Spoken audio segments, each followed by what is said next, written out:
आदित्य रानूबाई, तुमची कहाणी ऐका. आटपाट नगरात एक ब्राह्मण राहत होता. तो रोज समिधा, फुलं, दुर्वा आणायला रानात जायचा. तिथं नागकन्या, देवकन्या वसा वसत होत्या. ब्राह्मणाने त्यांना विचारलं, कसला वसा वसता ग? तो मला सांगा.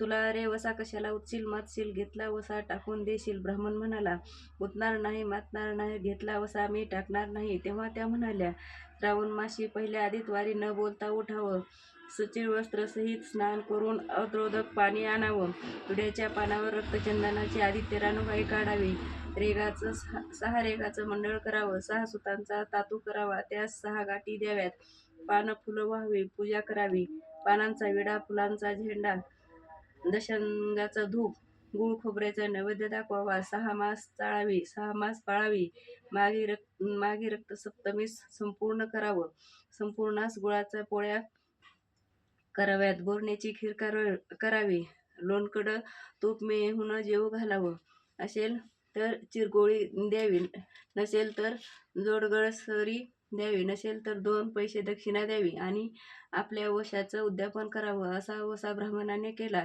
त्याला सूर्यनारायण प्रसन्न झाले. भाग्यलक्ष्मी आली. तेव्हा राजाच्या राणीने ब्राह्मणास बोलावलं आणि ब्राह्मण आले.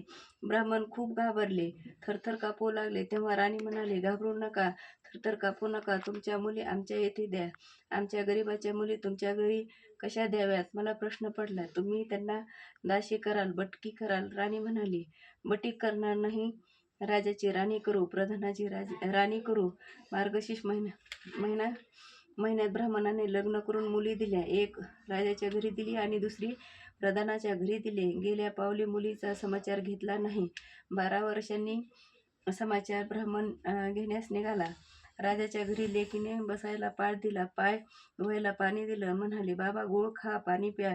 ब्राह्मण म्हणाल्या, गुळ खात नाही बाई, पाणी पित नाही. आधी माझी कहाणी करायची आहे, तू ऐक.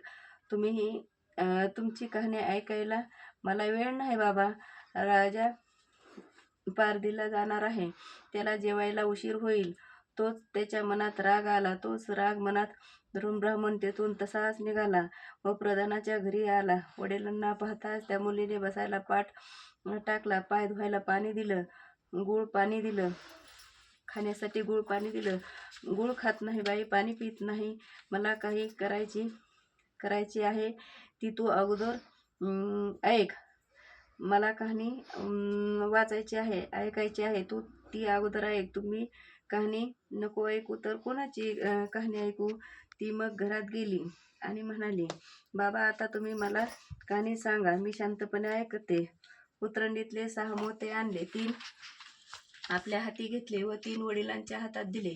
वडिलांनी सांगितलेली कहाणी मन लावून तिने एकाग्रतेने ऐकली. नंतर जेवून खाऊन वडील आपल्या घरी आले. बायकोने मुलीचा समाचार विचारला. जिनं कहाणी ऐकली नाही ती गरीब, दुःखी, कष्टी झाली आणि जिनं कहाणी ऐकली तिनं मोठ्या सुखात राहत होती. इकडे जी गरीब झाली होती तिनं आपल्या मुलाला श्रीमंत मावशीकडून काही दिलं तर घेऊन येण्यास सांगितलं. पहिल्या आधीत वारी पहिला मुलगा उठला, तळ्याच्या पाळी जाऊन उभा राहिला. तिथे प्रधानाच्या दासी होत्या. प्रधानाच्या राणीला जाऊन सांगा की तुमच्या बहिणीचा मुलगा आला आहे. कसा आला आहे, काय आला आहे, फाटकं नेसला आहे, तुटकं पांघरला आहे, तळ्याच्या पाळीला उभा आहे, परसदारानं घेऊन या.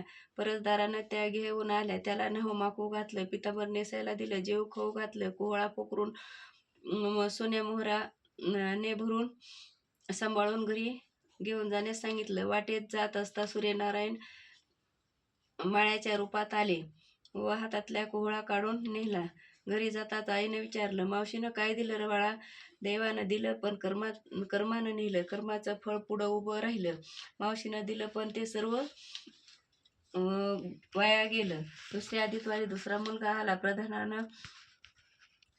प्रधानाच्या राणीनं त्याला घरी नेलं, नाहू माकू घातलं, नेसायला पितांबर दिलं, जेव खाऊ घातलं, काठी पोखरून मोहरांनी भरून दिली व न विसरता सांभाळून घरी नेण्यास सांगितली. वाटेत सूर्यनारायण गुराख्याच्या रूपात आले व काठी काढून घेतली. घरी गेला. घडलेली गोष्ट राणीला सांगितली. दैवानं दिलं पण कर्मानं नेलं. तिसऱ्या आदितवारी तिसरा मुलगा गेला. तळ्याच्या पाळी उभा राहिला. त्याच्याही पहिल्यासारखाच प्रधानाने घरी नेऊन योग्य आदर सत्कार केला व नारळ पोखरून होणामोहराने भरून दिला व सांभाळून घरी नेण्यास सांगितले. घरी जाताना विहिरीच्या काठी नारळ ठेवून पाणी प्यायला तो विहिरीत उतरला. तोच काय नारळ गडगडगड करीत विहिरीत पडला. घरी जाऊन आईला म्हणाला, आई ग, मावशीनं दिलं, पण दैवानं ते सर्व बुडालं. चौथ्या आदितवारी चौथा मुलगा गेला. तळ्याच्या पाळी उभा राहिला. त्यालाही पहिल्यासारखंच राणीनं घरी नेलं. योग्य आदर सत्कार केला. त्याला दह्याची शिदोरी दिली. होना मोहरा घालून बरोबर दिली. सूर्यनारायण घारीच्या रूपाने आला व शिदोरी घेऊन गेला. घरी येऊन आईला सगळं सांगितलं. आई, मावशीनं दिलं, पण दैवानं ते सर्व नेलं. पाचव्या आदितवारी आपण उठली. तळ्याच्या काठी उभी राहिली. दासीने तिचा निरोप तिच्या बहिणीला सांगितला. बहिणीनं तिलाही परसदारानं घरी नेलं. नाहूमाकू घातलं. साडी चोळी नेसायला दिली. प्रधानाची राणी आदितवारी कहाणी करू लागली. काय वसा करतेस ते मला सांग. बहीण म्हणाली, वडिलांची कहाणी ऐकली नाहीस ना तू, म्हणून तुला दारिद्र्य आलं. राजाच्या राणीनं यावर उपाय विचारला. तेव्हा तिनं वसा सांगितला. ती बहिणीच्या घरी राहिली. श्रावणात सांगितल्याप्रमाणे सर्व सूर्यनारायणाची पूजा केली. इकडे राजाला भाग्य आलं.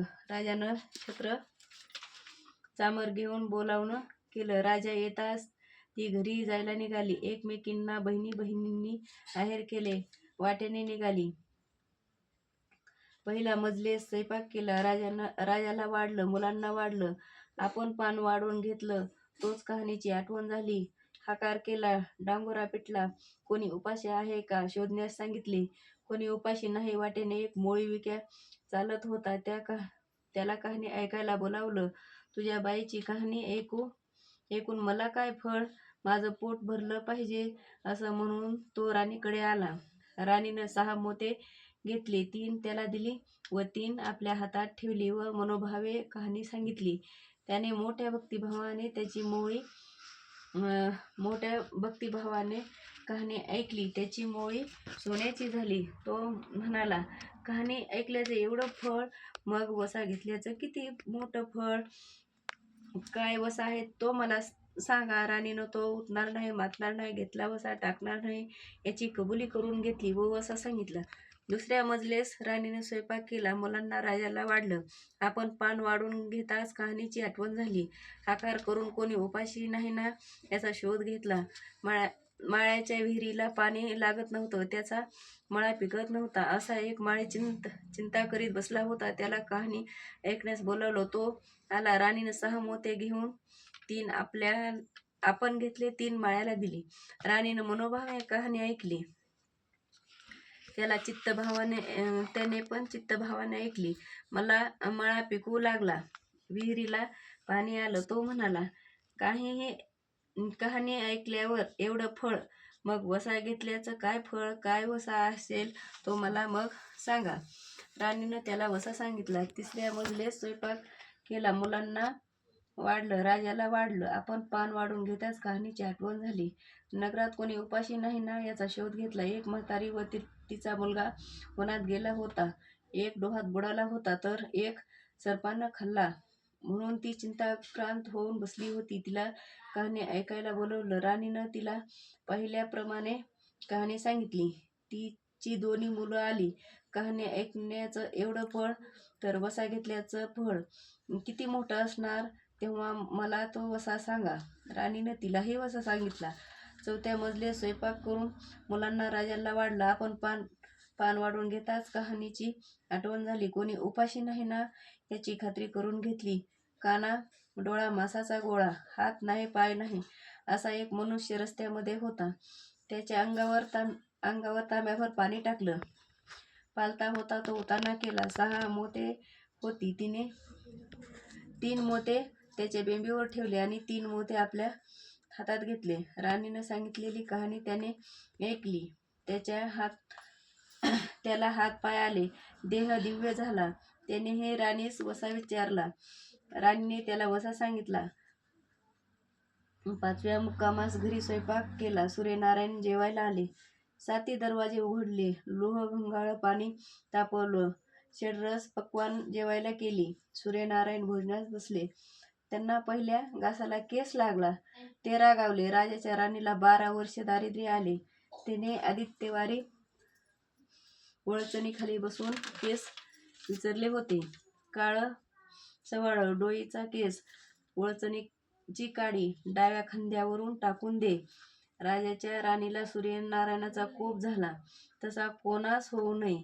ब्राह्मणाला, मोळीविक्याला, राजाच्या राणीला, माळ्याला, म्हातारीला, काना डोळा मासाचा गोळा, सर्वांना सूर्यनारायण जसा प्रसन्न झाला तसा तुम्हा आम्हा हो. ही साठा उत्तराची कहाणी. पाचा उत्तरी सुफल संपूर्ण. आता आपल्याला ऐकायचे सूर्यदेवाचे 12 नावे. ओम मित्राय नमः, रवी तेजाय नमः, सूर्याय नमः, भानवाय नमः, खगाय नमः, भूषणाय नमः, हिरण्यगर्भाय नमः, मरीचीय नमः, आदित्याय नमः, सवितृत्व नमः, अर्कवाय नमः, भास्कराय नमः.